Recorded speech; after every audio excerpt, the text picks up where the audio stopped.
Ratokoy refleks terapiyani biz kimlarga ishlata olamiz? Кажется, что ой, muncha молодец, yaxshi, alhamdulillah deb yuribdi. А на самом деле это моторные тики, голосовые, вокальные тики. Tik bilan duduqlanish, logonevroz nimasi yomon? Bola shunaqa qolib ketishi mumkin.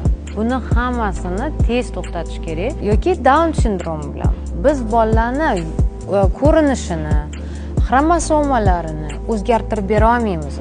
Faqat aqliy tomonidan bu bolani sotsial adaptatsiya qilib bera olamiz. Quloq eshitishini yaxshilantiramiz.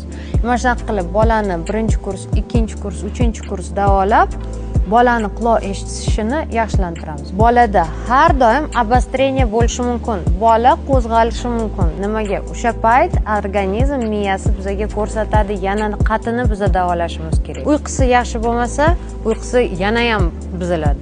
Yoki bola giperaktiv bo'lsa, yana ham sakrab ketadi. Rezultat ko'rishmasa, ular qaytib borishmaydi. A bu yerda именно patsientlarimiz ular qayta 2-chi, 3-chi, 4-chi, 15-chi kurslarga kelishadi. Nimaga? Потому что rezultat bor.